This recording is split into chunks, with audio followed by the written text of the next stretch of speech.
Assalamualaikum warahmatullahi wabarakatuh. Al-Fatihah.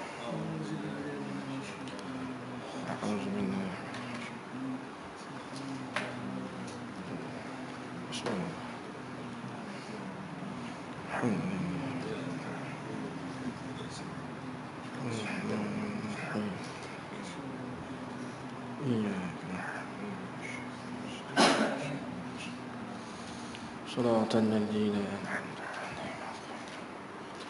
أنعمت عليهم إلى حضرة النبي مصطفى صلى إلى شيخنا وخصوصا إلى غد شاكر صلى إلى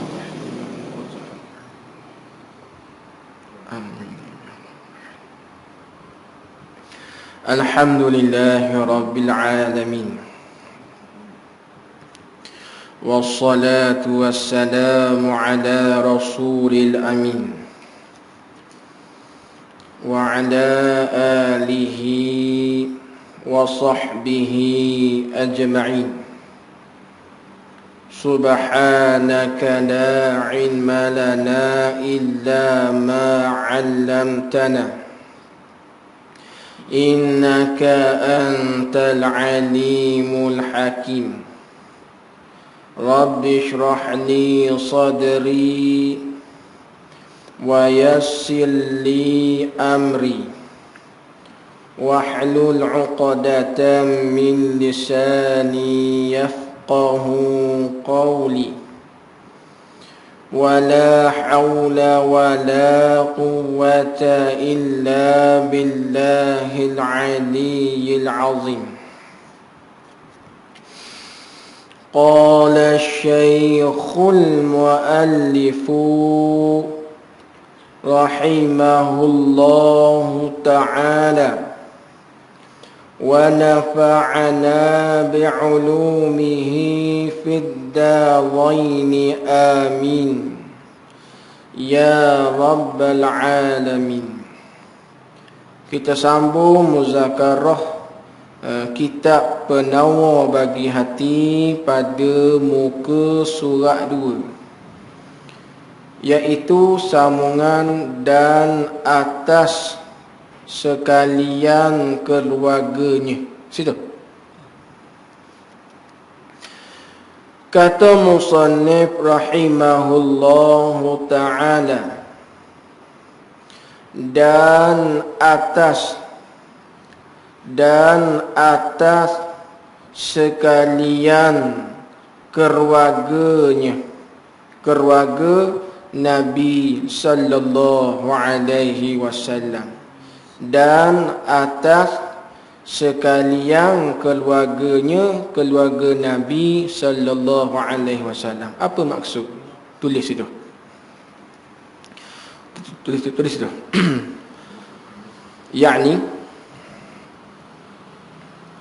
yakni mudah-mudahan.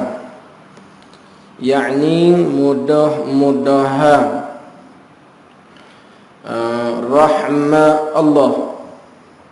Mudah-mudahan rahmat Allah dan salam kesejahteraan Allah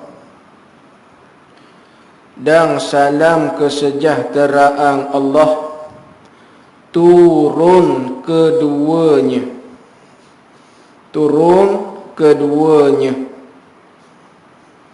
atas sekalian keluarga Nabi sallallahu alaihi wasallam. Itu maksud dia. Boleh? Baik. Bila kita sebut keluarga Nabi, baik, keluarga Nabi di sini hak yang dikehendakinya hak mana? Okey, tulis pula betul kata keluarga Nabi. Tulis tu. Tulis itu. Yang dikehendaki dengan keluarga Nabi di sini, yang dikehendaki dengan keluarga Nabi di sini ialah keluarga Nabi pada bab doa. Pada bab doa.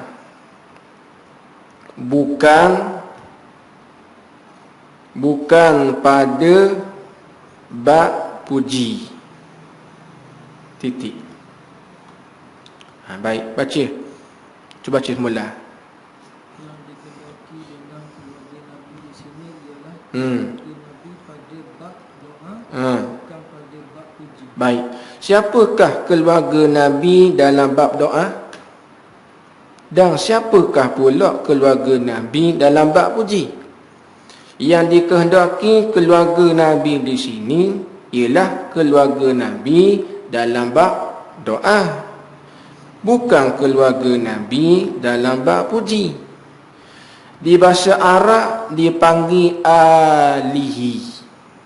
Itu terjemahan keluarga Nabi. Alihi. Bahasa Arab panggil alihi. Bahasa Melayu panggil keluarga Nabi. Baik, siapakah keluarga Nabi dalam bab doa? Jawabnya, tulis tu. Keluarga Nabi. Keluarga Nabi, tulis. Dalam bab doa ialah. Keluarga Nabi dalam bab doa ialah terkena kepada sekalian orang yang beriman. Terkena kepada sekalian orang yang beriman. Sekalipun orang yang beriman itu derhaka kepada Allah. Titik. Itulah keluarga Nabi dalam bab doa. Boleh? Baik. Dok bagi tahu. Sambung lagi. Adapun keluarga Nabi dalam bab doa. Adapun keluarga Nabi dalam bab puji. Adapun keluarga Nabi dalam bab puji ialah tertentu kepada sekalian orang yang bertakwa. Habis. Jadi hak mana tulis pada buku tu besar manfaat tu. Kalau tulis pada buku catatan secara satu persatu, kemudian tulis pula pada WhatsApp, Allah manfaat. Orang boleh tukar senang etik. Sebab tu walaupun kita ni dok pandai Jawi, tapi kita ambil satu alternatif, tulis pada buku tu, besar tu manfaat. Jadi kalau boleh buat secara bersiri, ni siri ke berapa dah ni sepatutnya. Jadi dah molek. Jadi atas dia mau tulis tu, boleh buat buku. Baru nak kabar. Daripada awal, kata dia pada awal, hak gitu, hak dia mau tulis tu, tulis molek-molek, buat asuh apa ikut pada laptop print. Buat kupu satu nota. Kenal gitu. Jadi atas orang yang ada kitab penawar lagi hati, dia ada buku catatan tu, boleh tengok ada nota ni. InsyaAllah. Baik, habis kita. Dan sahabatnya sahabat Nabi sallallahu alaihi wasallam. Apa maksud di sini? Tulis pula. Yakni mudah-mudahan. Yakni mudah-mudahan rahmat Allah dan salam kesejahteraan Allah, dan salam kesejahteraan Allah turun keduanya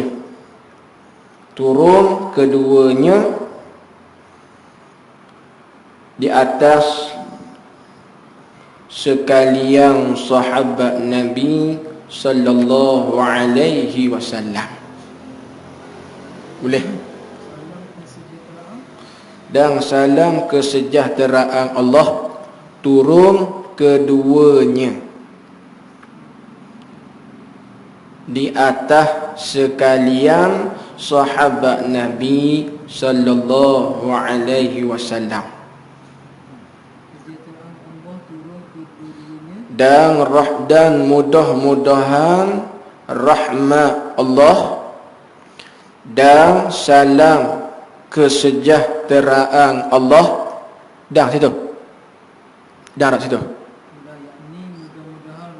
Allah dan salam kesejahteraan Allah okey, turun kedua-duanya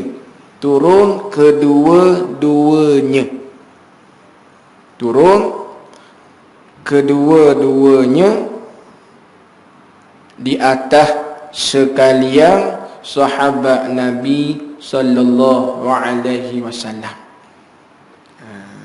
Boleh? Baik. Dalam sahabat Nabi sallallahu alaihi wasallam, yakni mudah-mudahan rahmat Allah dan salam kesejahteraan Allah kedua-duanya di atas sekalian sahabat Nabi sallallahu alaihi wasallam. Samina tu. Baik. Bagaimanakah untuk dikatakan seorang itu sahabat Nabi? Nak panggil sahabat Nabi ni lagu mana? Baik. Tulis itu. Sahabat Nabi ialah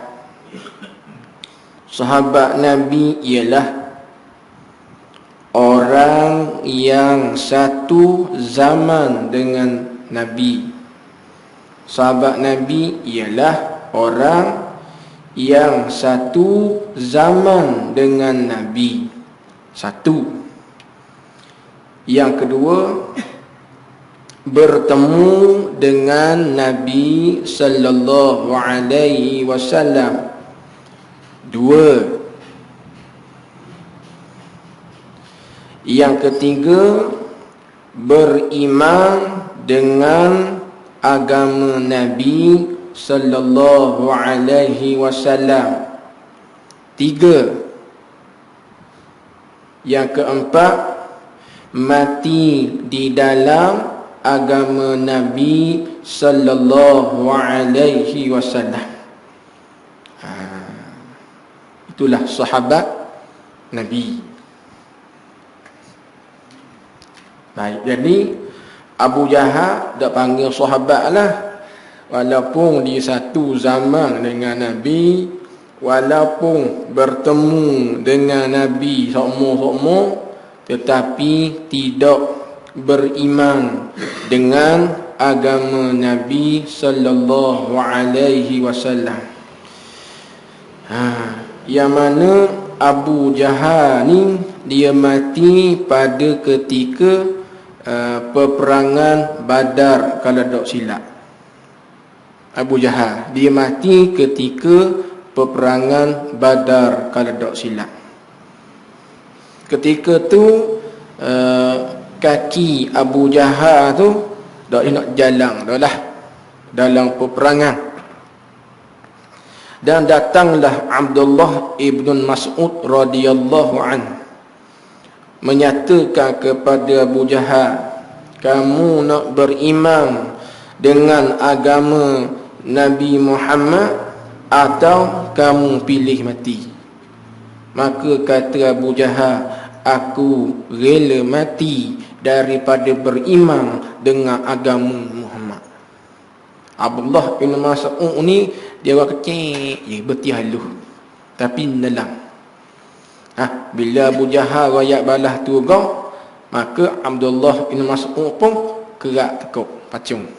Nah, rakyatnya walaupun Abu Jahal ni satu zaman dengan Nabi, temu dengan Nabi sokmo-sokmo, tetapi Abu Jahal tidak dikatakan sahabat sebab masih hidup tidak beriman dengan agama Nabi, dan ketika mati pun mati dalam keadaan tidak beriman dengan agama Nabi. Abu Jahal tak dengan sahabat. Habis itu. Yang membersihkan, ini sifat bagi sahabat. Yang membersihkan mereka itu sahabat Nabi. Yang membersihkan mereka itu sahabat Nabi akan segala hati mereka itu sahabat Nabi. Membersih daripada sifat kecelaan. Membersih daripada sifat kecelaan. Bahasa Arab panggil sifat mazmumah. Bahasa Arab panggil sifat mazmumah. Bahasa Melayu sifat kecelaan. Yang mana sifat sahabat ni membersih akan segala hati mereka itu sahabat, membersih daripada sifat kecelaan. Baik, tulis sikit pada kata membersih daripada sifat kecelaan. Tulis sikit. Tulis membersih daripada sifat kecelaan itu. Membersih daripada sifat kecelaan itu dikenali dengan istilah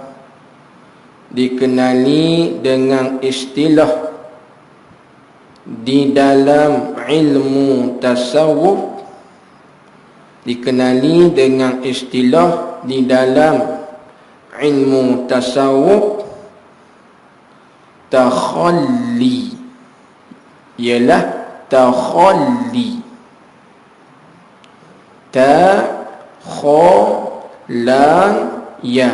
Takhalli itu istilah di dalam ilmu tasawuf dipanggil takhalli. Apa takhalli? Takhalli ialah membersihkan hati daripada segala sifat kecelaan. Dipanggil takhalli. Ini dipanggil peringkat pertama.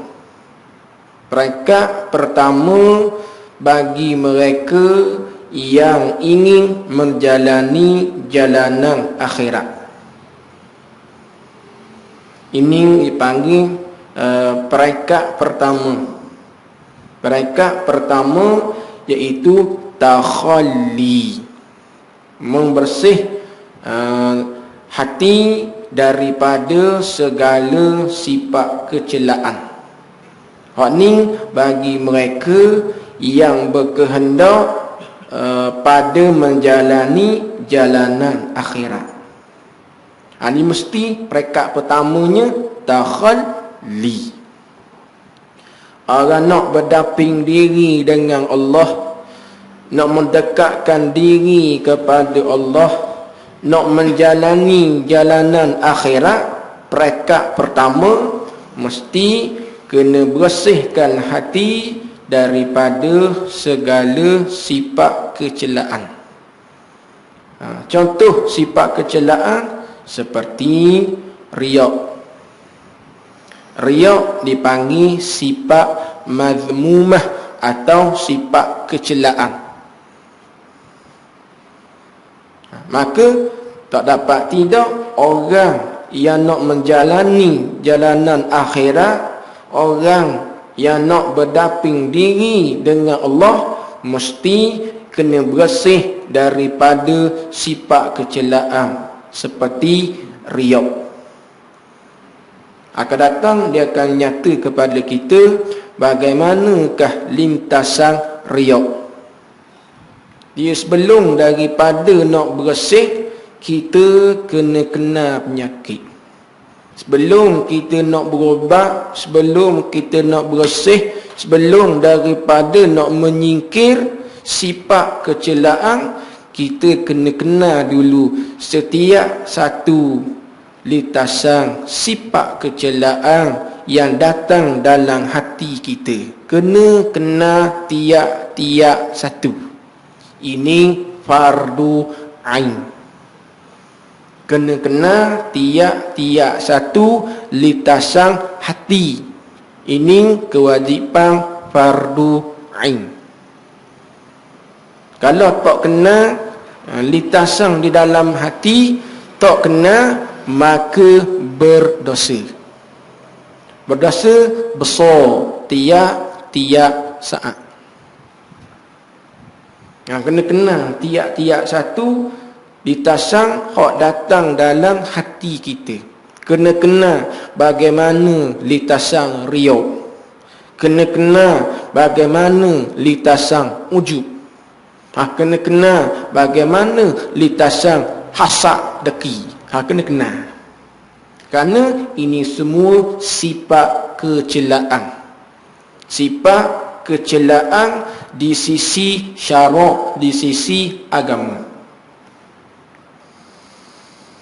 Dan orang yang mengekali pada sifat kecelaan, orang ini mengekali di atas dosa besar.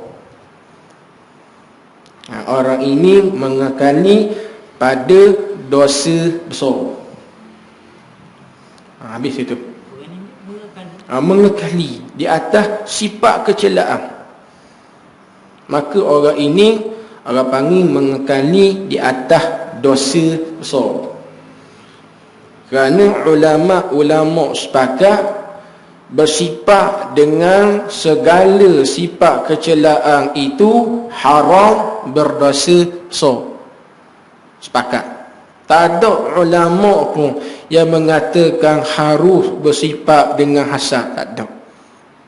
Tak ada ulama pun yang mengatakan harus bersifat dengan riak. Tak ada. Sepakat mengatakan haram, berdosa besar. Ini dipanggil amalan batiniyah. Kita kena bersih hati daripada segala sifat kecelaan. Satu, dipanggil apa? Takhalli. Dan menghiasi mereka itu sahabat Nabi.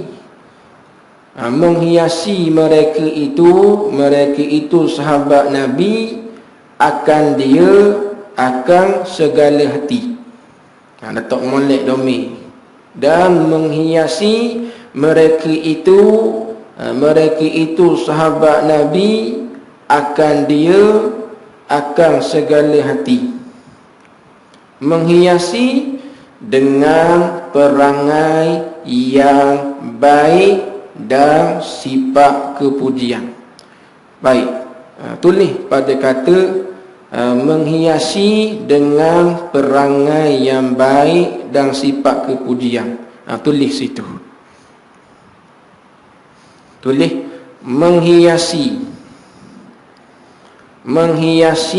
dengan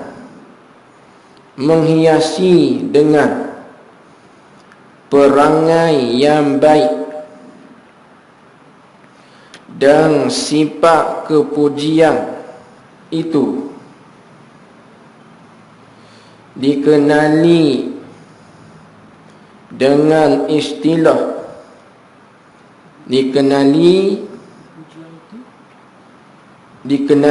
dengan istilah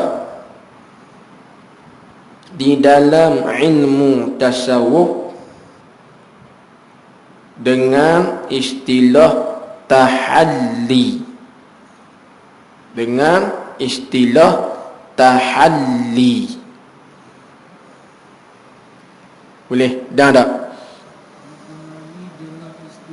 Dalam ilmu tasawuf dengan panggilan tahalli. Apa tahalli? Tahalli ialah menghiasi hati dengan segala sifat yang kepujian. Itu tahalli. Jadi peringkat pertama, orang yang nak menjalani jalanan akhirat, dia mesti kena tepuh peringkat pertama, iaitu takhalli. Kena membersih hati daripada segala sifat kecelaan. Baru peringkat kedua, tahalli, iaitu menghiasi hati dengan segala sifat kepujian. Mana contoh sifat kepujian? Seperti merendah diri, seperti merendah diri, dan juga zuhud, dan juga zuhud. Ini semua sifat yang kepujian. Rendah diri, sifat yang kepujian. Zuhud, sifat yang kepujian. Yang mana wajib atas kita orang mukallaf mesti kena bersifat dengan segala sifat kepujian.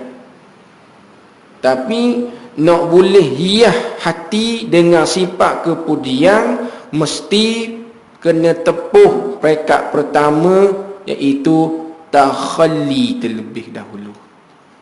Mesti kena tepuh, kena lalui jalanan membersih hati daripada sifat kecelaan. Bandingan macam kita lah, kita nak pergi jalan, kita nak pergi makan kenduri. Maka adakah kita pakai baju selalu hak comel-comel?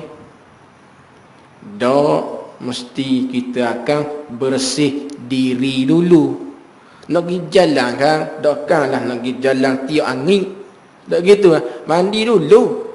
Mandi pula, mandi pada gitu ke sabun? Sabun, gonyoh. Itu dipanggil apa tu? Takhalli panggil tu. Hati pun lagu tu. Hati sebelum kita nak hias dengan sifat kepujian, mesti kena tepuh, kena lalu proses yang pertama, takhalli. Proses membersih hati daripada sifat kecelaan. Bahasa mudah ke? Nak cokeh. Sifat kecelaan tu nak cabut dalam hati. Nak cokeh cabut tu tak mudah. Sebab kita kena litasang riak tu bila? Contoh, kalau kita kena litasang riak ni ketika kita berumur 30 tahun. Tekoh ngaji ni baru kena litasang riak tu gitu. Berarti selama ini kita bersifat dengan riak, tak gitu? Baik. Kalau riak ni, kalau kita kiralah dengan kilogram, kita duk bela riak selama 30 tahun. Kalau kira dengan kilogram, berat berapa kilo? Pecah nimbang. Tiba-tiba nak kuruh, mudah? Mudah? Tak mudah. Tengok orang duk nak turun berat badan. Dia duk sembak makan dalam perut berapa tahun? Kena molek puluh-puluh tahun dah. Lepas tu nak kepeh perut seminggu boleh tak? Tak boleh. Riak lagu tu. Kita duk bela riak 30 tahun. Sebati dah dalam hati rohani kita. Tiba-tiba kita nak nak menjalani jalanan akhirat, kita nak berdaping diri dengan Allah, nak mendekatkan diri dengan Allah. Tak dapat tidak, kena lalu jalanan pertama, takhalli, membersihkan hati daripada sifat kecelaan. Kita nak wicokeh dalam hati kita ni sifat-sifat kecelaan, nak wicokeh cabut sifat riak, nak wicokeh wicabu sifat ujub, nak wicokeh wicabu sifat takabur. Tak mudah. Tak mudah.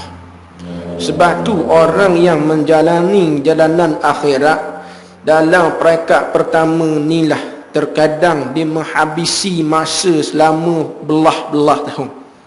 Nak wicokeh cabut sifat. Tak mudah. Nak wicokeh wicabu tu tak mudah. Belah-belah tahun.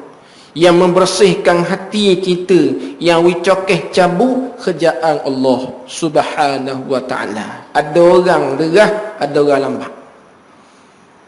Dan cokeh cabu sifat kecelaan, dia akan mari selalulah hati kita ni dengan sifat kepujian.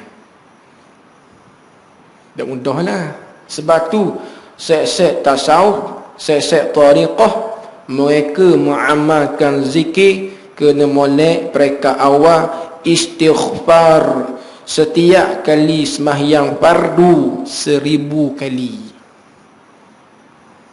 Ni set-set tariqah nak berdaping diri dengan Allah Ta'ala. Tak mudahlah. Istighfar 1000 kali, subuh 1000 kali, Zuhur 1000 kali. Kenapa? Kerana hati nafsu kita ni dia ada 7 lapisan.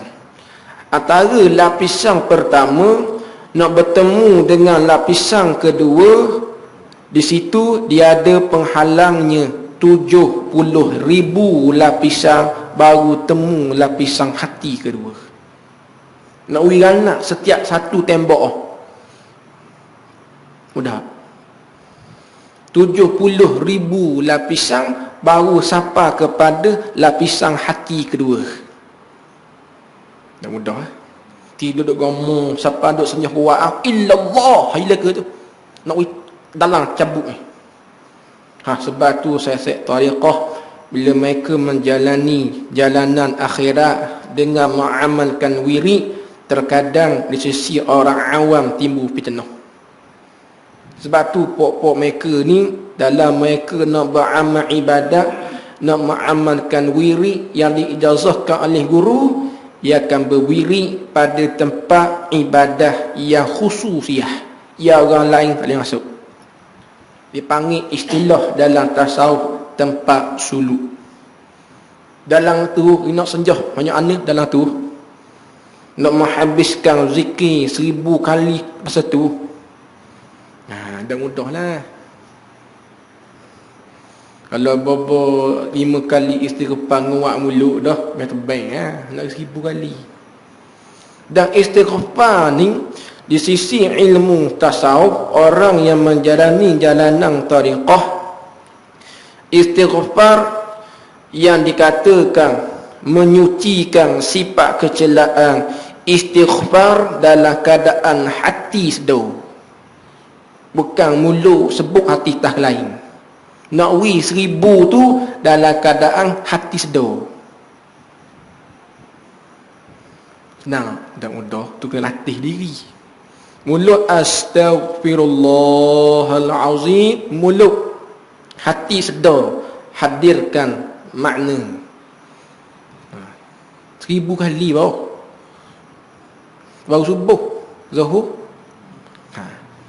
Nak naik tingkatan zikir pekat kedua, pekat ketiga, guru mursyid akan pandu hati rohani kita. Tengok apa yang amalan wirid hak diijazah kepada kita tu, disuruh kita beramal tu, kita buat dah, dia tahu. Dema kena buat semula. Dema duk zikir lagi. Sebab apa? Hati ghaflah dengan Allah Ta'ala, lalla dengan Allah Ta'ala. Buat semula. Teluk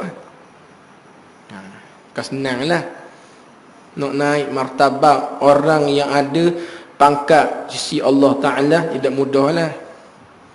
Nak sampai kepada darjah awliya wali Allah tak mudahlah. Hidup ngaku wali senang. Wali Allah senang ngaku. Wali tak ngaku wali. Wali tak ngaku wali. Yang mengatakan di wali siapa? Orang. Dia tak ngaku wali pun. Kita ngaku di wali. Sebab apa? Terkadang Tuhan zahirkan kemuliaan di atas tubuh badan dia yang kita panggil keramat. Karamah. Itu antaranya. Zahir di atas orang yang soleh. Antaranya yang berlaku kepada almarhum Tuan Guru Haji Zainal Abidin. Kenal? Siapa? Guru Haji Abidin. Ada karamah. Cerita daripada guru. Satu ketika, dulu di Surah Haji Abidin tu dia ada pondok. Dulu pondok. Dan ketika tu ada sebuah kereta mapuh. Betul-betul pada pondok Tok Guru Haji Abidin masa tu. Lepas tu kebetulan dipanggil Tok Guru dengan harapan kata bolehlah pinjam duit nak isi minyak. Tok Guru kata guana ha. Dah kereta mampu tak ada minyak. Jadi dengan harapan kata boleh pinjam pitih nak isi minyak. Kata tunggu betul lah. Tunggu betul. Tunggu betul tu ingat nak pitih ni. Dia pergi kat pondok dia tu, dia ambil cebok kau air koloh hari. Buka cuah. Cuah start kereta. Syarat jangan buka lepas ni. Start hidup lelak dia. Jalan. Jadi orang ni nak gitar. Aku duk puas hati. Dia gitar. Dia buka benda kat minyak tu berasak. Tedah jangan buka. Tu apa tu? Karamah. Kemuliaan hak Tuhan beri kepada orang yang hati dengan Allah Ta'ala hampir dekat semua. Tu sekisah. Kisah kedua, ada seorang tu mengadu kepada Tok Guru Haji Abidin. Kebun dia ni ada orang khianat. Ngadu ke Tok Guru, tolong kau ikhtiar kau gitu begini. Sebab apa? Kebun kita ada orang khianat. Tok Guru pergi kebun, baca tu begini besar. Lepas masa bimbang, hak mana khianat kebun tu akan datang, hak mana khianat akan bekok batu. Kok tu. Jadi ekah ceritanya orang hak khianat kebun tu berlaku sungguhlah apa yang Tok Guru khabar tadi. Orang yang khianat kebun dia akan bekok batu. Yang buat tu bekok sungguh. Maka zahirlah dia suka khianat. Tu karamah. Nampak? Ini Tuhan zahir kepada orang yang soleh. Orang yang soleh. Dan berlaku kepada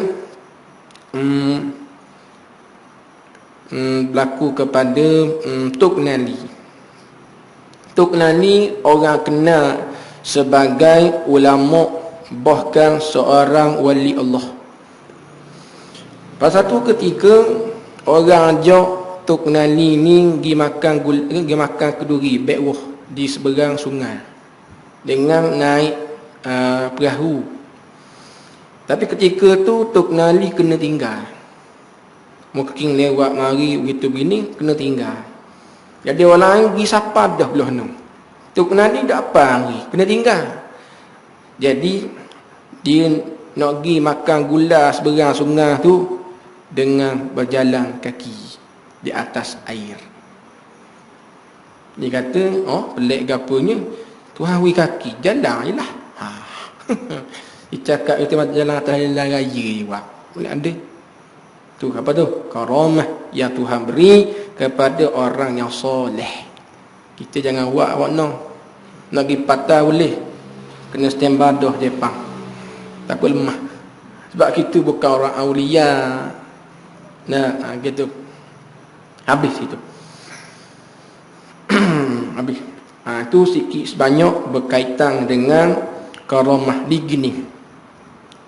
Dia kalau berlaku perkara yang mencari adab. Faham tak? Mencari adab. Terkadang dikatakan karamah, terkadang dikatakan mukjizat, terkadang dikatakan sihir. Kena beza molek. Jangan kita tengok perkara yang mencari adab terus kita kata karamah. Tidak. Dia ada perbezaan. Kalau perkara yang mencari adab berlaku kepada orang yang mengaku Rasul dan Nabi, maka dikatakan mukjizat. Kena ingat, perkara yang mencari adab berlaku kepada orang yang mengaku sebagai Rasul dan Nabi. Perkara yang berlaku tu dia dikatakan mukjizat. Contoh disebut dalam kitab Muhimmah. Kitab Muhimmah. Ketika mana orang Arab Badui bertemu dengan Nabi sallallahu alaihi wasallam, dikata, aku tidak akan mempercayai kamu sebagai utusan Allah, melainkan kamu perlihatkan kepada aku mukjizat. Nabi kata, nak tengok ke apa? Dia kata, aku nak tengok mu panggil pokok tamar yang kering datang menghadap temu denganmu. Adat kata aku mana? Mustahil berlaku balah tu. Pokok kurma hok kering nak suruh jalan temu depan Nabi. Mustahil. Nabi kata gini, Munggi dekat pokok tamar mesebut kata Muhammad Nabi Allah panggil. Dia pergi kata, wahai pokok tamar, Muhammad Nabi Allah panggil. Dengan izin Allah, pokok tamar yang kering tiba-tiba jadi menghijau. Subuh semula, cabut akar, jalan oleh ada. Lalu memberi salam kepada Nabi, Assalamualaikum ya Rasulullah. Pokok cakap tak salam. Orang Arab Badui tengok pesang. Itu mukjizat. Lepas sedar daripada pesang, dia beriman Muhammad bin Abdullah sebagai Rasulullah. Itu satu kisah. Kisah yang kedua, orang Arab Badui, yang mana pada bahunya itu ada binatang biawak. Dia kata, ya Muhammad, aku tak akan mempercayai kamu sebagai utusan Allah, melainkan aku dengar binatang biawak aku ini berkata, mu memang utusan Allah. Biawak cakap tak? Ada adat tak? Maka Nabi Muhammad pergi kat biawak. Maka dengan izin Allah, biawak mengaku Muhammad bin Abdullah memang utusan Allah. Kejut. Orang Arab Badui kejut, beriman tak setara. Itu mukjizat. Dan pernah dalam satu peperangan, tentera Islam kehabisan air. Hanya ada air untuk buat minum sahaja, dan tidak ada air lain untuk buat ambil air semayang. Tak ada. Dan bila masuknya waktu semayang, Nabi mengarahkan sahabat mencari air terlebih dahulu. Cari, tak temu. Barulah Nabi minta air yang sudah sedia ada. Nabi minta, lalu Nabi masukkan jari yang mulia ke dalam bekas. Maka sahabat lihat keluar air pada celah-celah jari Nabi sallallahu alaihi wasallam. Itulah air mutlak yang tidak turun daripada langit dan tidak keluar pada bumi. Itulah teka-teki air apakah air yang dikatakan mutlak tapi tidak turun daripada langit dan tidak keluar daripada bumi. Jawapan, air yang keluar pada celah-celah jari Nabi sallallahu alaihi wasallam. Itu mukjizat. Dan ketika peperangan Khandaq, atau dikenal juga dengan peperangan Ahzab, ketika mana Nabi sallallahu alaihi wasallam dan para sahabat menggali parit pada sekitar Madinah. Yang mana pada ketika itu Nabi tidak makan beberapa hari, tak makan. Lalu ada seorang sahabat Nabi yang mana dia ni ada seekor kambing yang sangat kecil dan ada sedikit gandum untuk dijadikan makanan untuk dia sendiri, di samping nak panggil Nabi tak makan. Tapi apa yang berlaku? Nabi sallallahu alaihi wasallam umum kepada sahabat-sahabat yang menggali parit ketika itu beratus orang. Nabi kata, sahabat ini lepas daripada ni dia ajak di rumah dia makan roti. Sahabat ni duk ayat ke Nabi seorang je. Moga kambing kecil, anak kambing. Roti pun ada kecil sikit ya. Perlu sahabat ni balik. Ayat ke isteri yang dasar dah kita. Barulah Rasulullah ajak beratus orang sahabat. Kita ada sikit je ni lauk padang untuk kita bertiga dengan Rasulullah. Katanya isteri Nabi, kalaulah perkataan itu keluar daripada Nabi, rasa pusing. Isteri solehah. Bila Nabi siapa? Nabi kata kepada sahabat, "Mung jangan buat gapa-gapa, biar aku bubuh." Ini pesan. Mung jangan buat biar aku bubuh. Maka ada kuah kambing dengan beberapa keping roti. Maka Nabi kau kuah dengan roti yang mana pada adat kata cukup 3 orang makan boleh mengenyangkan beratus orang sahabat. Yang ketika itu dalam keadaan kuah dak dua. Itu mukjizat. Aduh.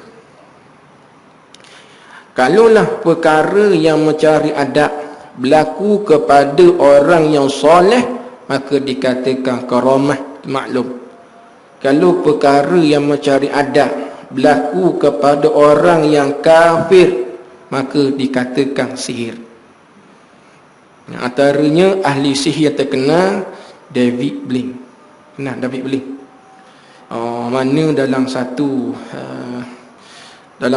panggil apa? Satu video yang tengok dalam Facebook, dia boleh jalan atas air. Tu bukan karamah tu sihir. Dan antaranya David Blaine ni juga pernah orang panggil apa? Waktu bik jatuh selangsung pada satu rancangan TV. Tu sihir. Baik. Habis itu. Amma ba'du wallahu subhanahu wa ta'ala a'lam. Kita sambung semula akan datang pada kata amma ba'du. Tetapi nak sapa kepada pekat gitu pakatah nu tak mudahlah. Dia kena lalu pekat pertama, pekat takhalli terlebih dahulu. Kemudian barulah tepuh pekat kedua, tahalli. Kemudian barulah Allah Ta'ala akan buka mata hati, lalu Allah Ta'ala akan perzahirkan segala rahsia-rahsia ketuhanan. Tak mudahlah tu. Jadi sambung semula akan datang amma ba'du. Bismillahirrahmanirrahim. Allahumma fa' bima 'allamtana wa 'allimna bima yanfa'una. Rabbana zidna 'ilman nafi'a wa sallallahu ala sayyidina Muhammad wa ala alihi wa sahbihi wa sallam walhamdulillahi rabbil alamin. Assalamualaikum warahmatullahi